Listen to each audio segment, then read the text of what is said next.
हमारा अपमान किया है, उपहास किया है हमारा, हमने सहन किया, फिर भी तेरी बुद्धि ने तेरा साथ नहीं दिया, हमारी तपस्या को भंग किया है। जा, हम तुझे श्राप देते हैं कि जल में पड़ी रहने वाली भैंस की तरह भैंस रूपणी होकर दुर्गति को प्राप्त हो।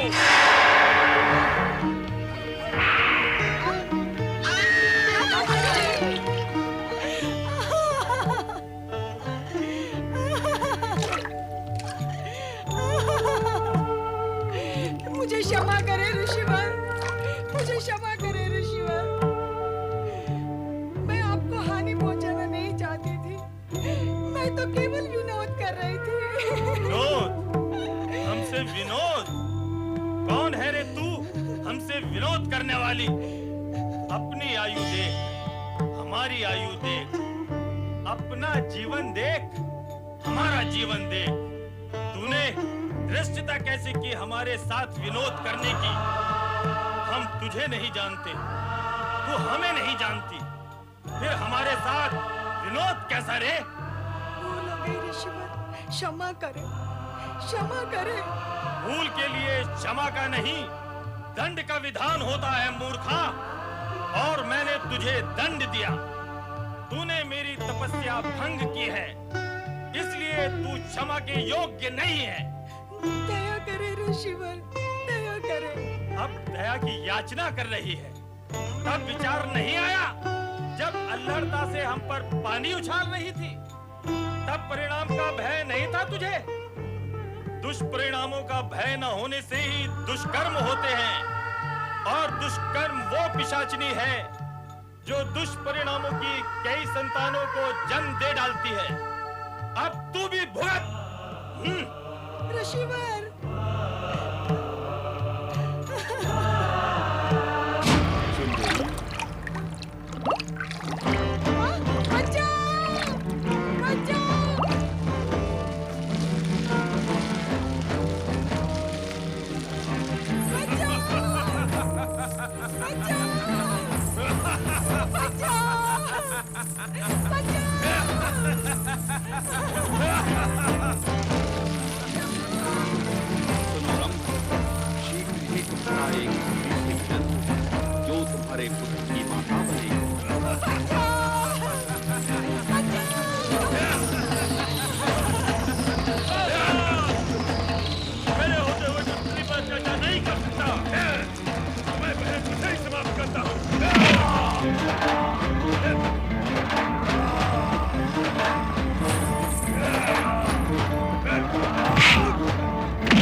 अग्निदेव ने सत्य ही कहा था।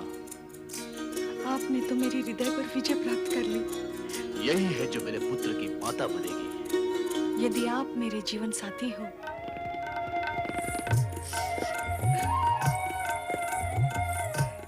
महाबली, इस वन्य प्रदेश में आपने मेरी उस दुष्ट से रक्षा की है।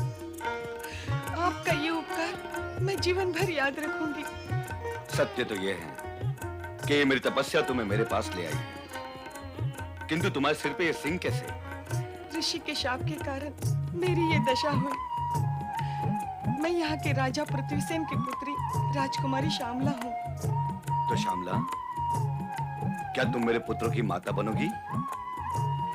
महाबली होते हुए भी आप तपस्वी हैं। क्या आप अपनी तपस्या के बल और प्रभाव से मेरा पूर्व रूप फिर से लौटा सकते हैं?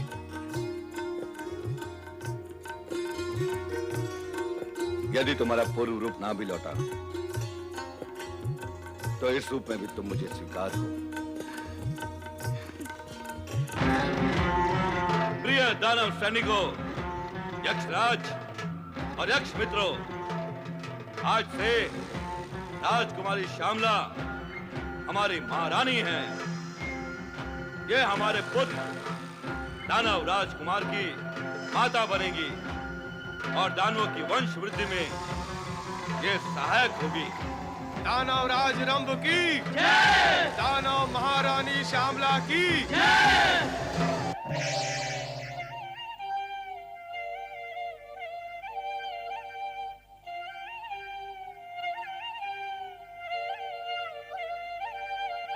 परमपिता, अपने इस दुखी और पीड़ित मानस पुत्र पर कृपा दृष्टि करें। परमपिता, आपके इस मानस पुत्र को कब तक ये अपमान के घूंट पीने पड़ेंगे? परमपिता जागे, परमपिता आप जागे, मुझे इस विषम स्थिति से उबारें। तुम जैसा प्राणी भी यदि दुखी होता है तो ये दुख का कारण है नारद, किंतु तुम व्यर्थ ही दुखी और भावुक हो रहे हो। कारण है परमपिता, कारण है। भला व्यर्थ में कौन दुखी होता है? क्या कारण? परमपिता, इस जगत में दुखी होने के लिए जो सबसे बड़ा कारण है, उसी कारण के कारण से मैं दुखी हूँ। तो कहो, क्या कारण है वो? परमपिता, जब माता अपने ही पुत्र को उपेक्षा से देखने लगे, उसे देखकर भी न देखें और मौन धारण कर लें, तो भला ये क्या कम कारण हो सकता है दुखी होने के लिए मुझ जैसे सरल, सुशील और सौम्य बालक के लिए? नारद अब तक अपने आप को बालक ही समझ रहा है देवी। यदि तुम किसी कारणवश नारद से रुष्ट हो तो स्पष्ट बता दो। तुम तो जानती ही हो कि बालक का मन निश्चल होता है। हमारे बालक का मन भी निश्चल ही होगा। होगा नहीं परमपिता, है। मान लेते हैं, है। अब तुम भी मान लो कि मैं तुमसे रुष्ट नहीं हूँ और ना ही तुम्हारी उपेक्षा करना मेरा ध्येय है। इतना अवश्य चाहती हूँ कि तुम अनुशासन भंग न करो। अनुशासन?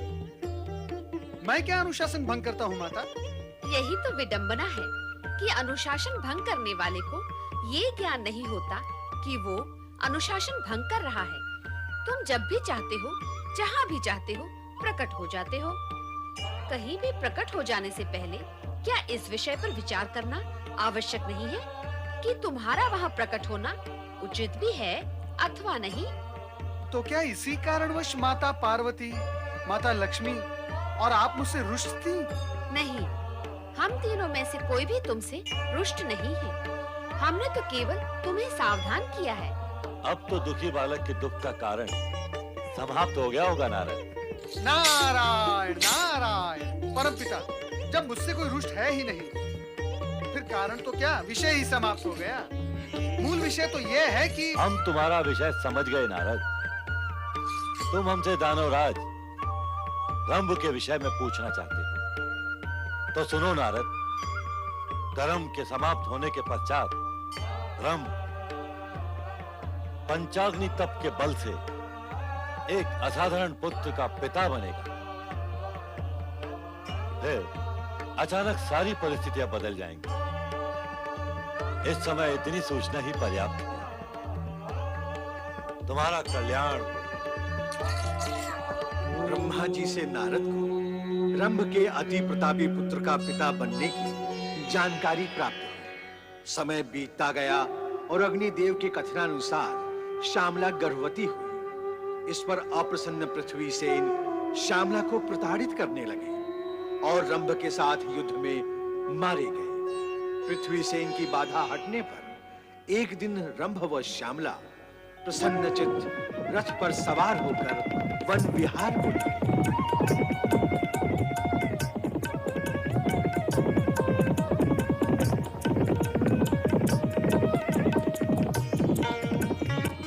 कहो दानव सामग्री श्यामला, तुम्हारे पिता राजा पृथ्वीसेन को समाप्त करके हमने ठीक किया या नहीं?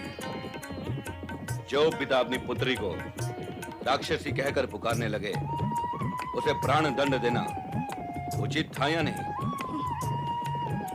जब पुत्री पुत्री न रहे और पिता पिता न रहे, तो उसके लिए दुख और शोक कैसा? आपने जो कुछ किया ठीक ही किया है दानवराज। मैं आपकी इस वीरता पर बहुत प्रसन्न हूँ। तुम हमारी वीरता पर प्रसन्न हो और हम इस बात पर प्रसन्न हैं कि तुम हमारे पुत्र की माता बनोगी। क्या तुम्हें भी इस बात की प्रसन्नता है? स्वामी, जगत में ऐसी कौन सी नारी है जो माता बनने पर प्रसन्न ना हो? मेरी प्रसन्नता की तो कोई सीमा ही नहीं है स्वामी। प्रसन्न होकर प्रसन्नता के बहुत श्लोक पढ़ तुम दोनों ने।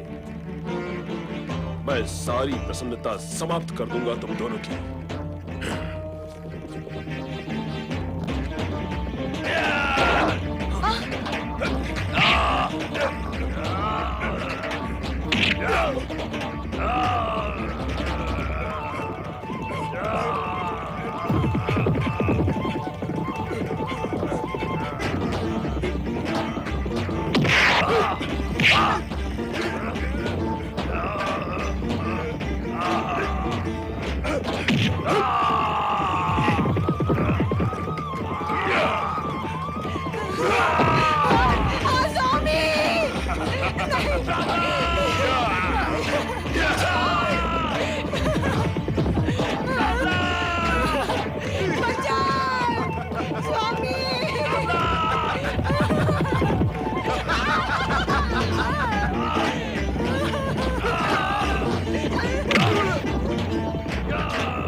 अपनी इस दुष्टता का परिणाम जानता है? छोड़ दे दानव महारानी को। मेरे मार्ग में आने वाले का परिणाम क्या होता है, ये रंभ की दशा देखकर जान लो और मुझे मार दो। दुष्टता करने वाला हमें परिणाम का भय दिखा रहा है। अरे निर्बुद्धि, परिणाम के भय से दुष्टों को भयभीत होना चाहिए। छोड़ दे दानव महारानी को। अपना हित चाहता है तो मेरा मार्ग छोड़ दे।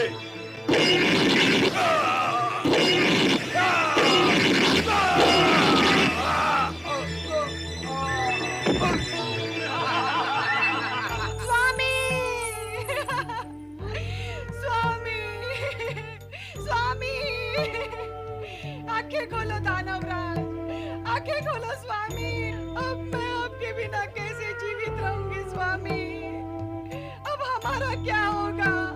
हमारे पुत्र का क्या होगा स्वामी? अब मैं कहाँ जाऊं?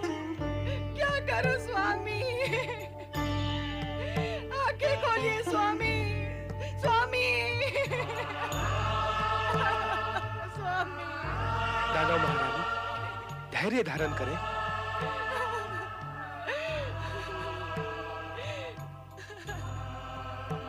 कैसे धैर्य धारण करूं? मेरा तो सर्वस्व समाप्त हो गया।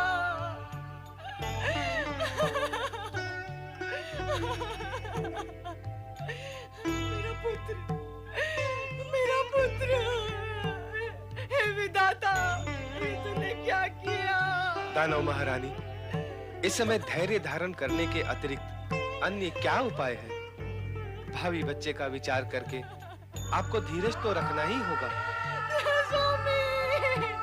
दानवराज रंभ वीरता से युद्ध करते हुए वीर गति को प्राप्त हुए हैं। आपकी रक्षा करते हुए इन्होंने अपने प्राण त्यागे हैं। अब आपका कर्तव्य है कि आने वाले शिशु की रक्षा करते हुए अपने आप को संयमित करें। इनके प्रतापी पुत्र को सकुशल जन्म देकर इनकी वंश वृद्धि की इच्छा को पूर्ण करें। नहीं, नहीं, नहीं।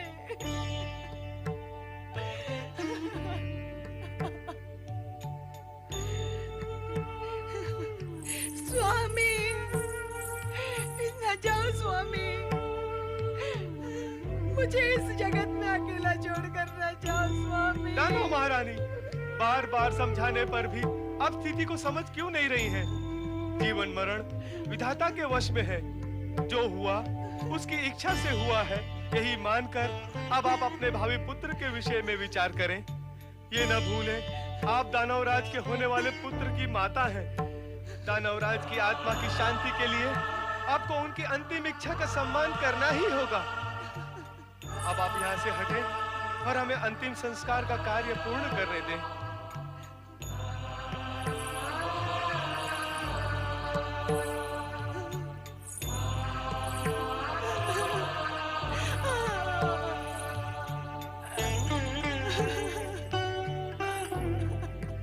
हे अग्निदेव, दानवराज रंभ ने समर्पित भाव से आपकी आराधना की है।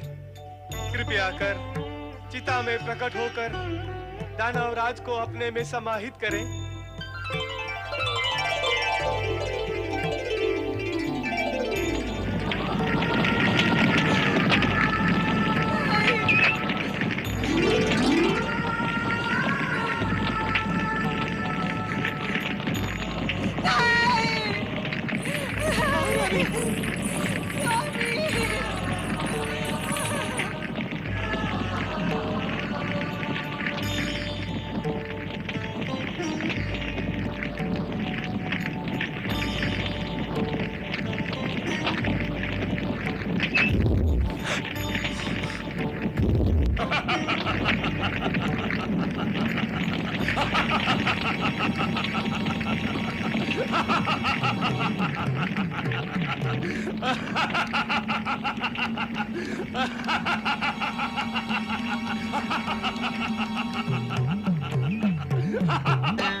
मैं दानवराज धनु का पौत्र और दानवराज रंभ का पुत्र महिषासुर हूँ।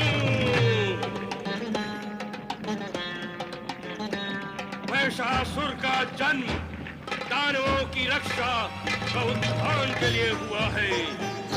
मैं दानवों के प्रति होने वाले अन्याय का प्रतिशोध लूंगा। महिषासुर तीनों लोकों पर दानव साम्राज्य का ध्वज फहराएगा।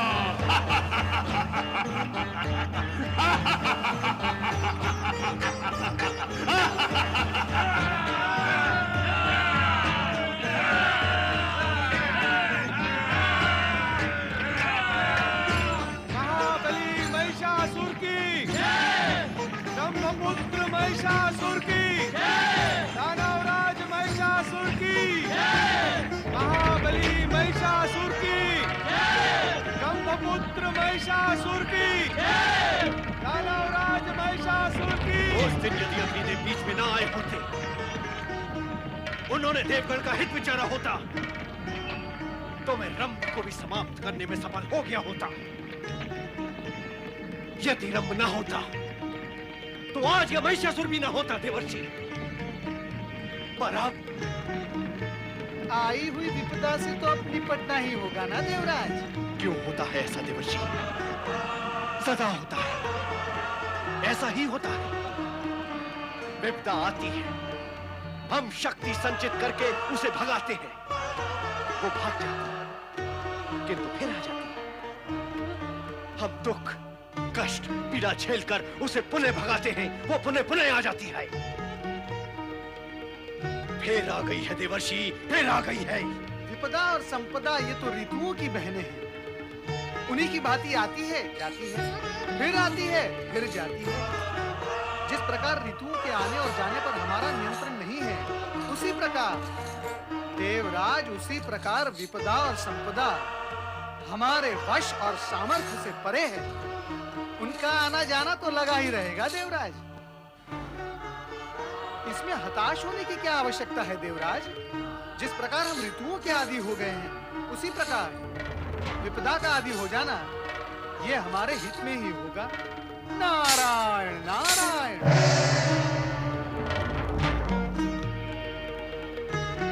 अब क्या होगा देवराज? यही अग्निदेव ने भी सोचा होता कि भविष्य में अब क्या होगा। वे नहीं सोच सके, किंतु अब हमें तो सोचना ही होगा देवराज। महिषासुर को उसकी माता श्यामला ने अग्नि में जन्म दिया है, अर्थात इस दानव की शक्ति में वृद्धि हुई है। दानव शरीर से तो शक्तिशाली होते ही हैं, केवल मन, आत्मा और बुद्धि से ही दुर्बल होती है। किंतु युद्ध तो शरीर ही करता है। और ये दानव महिषासुर स्वर्ग पर अधिकार करने की घोषणा जन्म लेते ही कर चुका है। अर्थात देव दानव युद्ध अवश्य भावी है।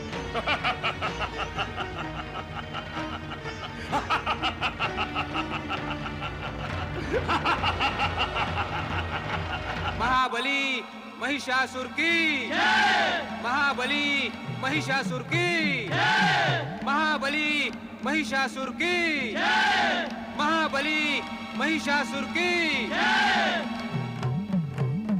महाबली महिषासुर, ये वो सिंहासन है जिस पर आपके पिता और उनके भाई आसीन हुआ करते थे। आपके पिता दानवराज रंभ ब्रह्मा जी की आराधना अधूरी छोड़कर चले गए। अब ये कार्य आपको पूर्ण करना होगा। इस कार्य को पूर्ण किए बिना पूर्वजों की महत्वाकांक्षाएं पूर्ण नहीं होगी।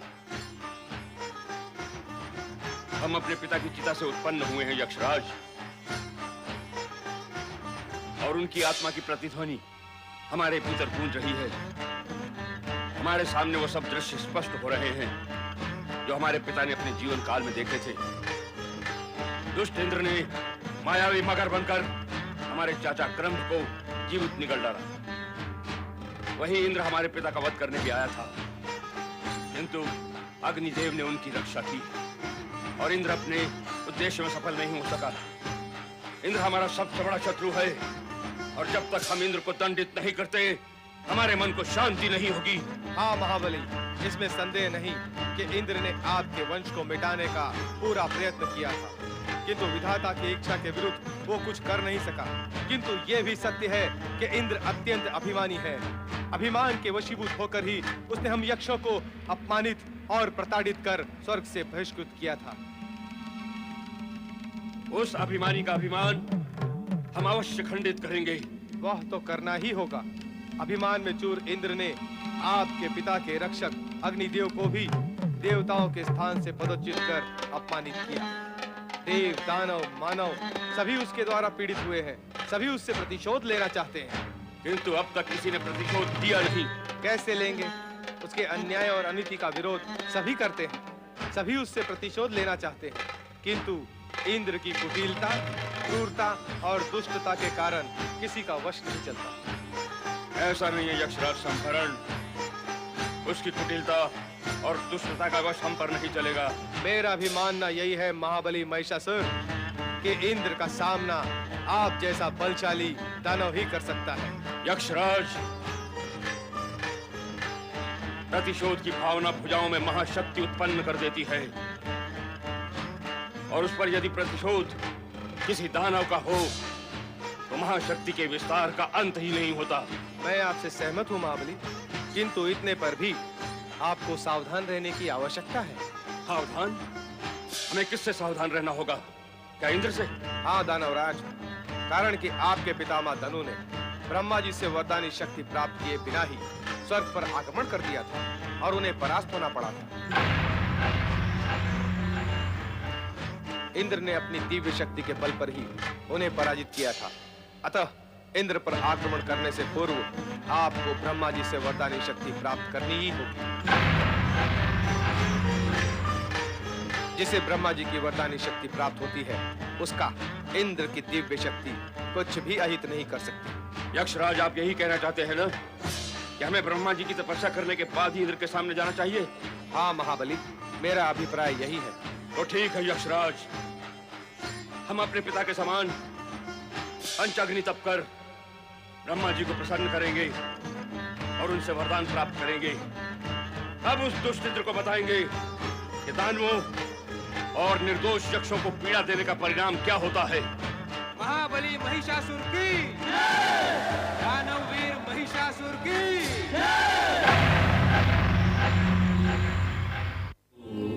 नमः शिवाय।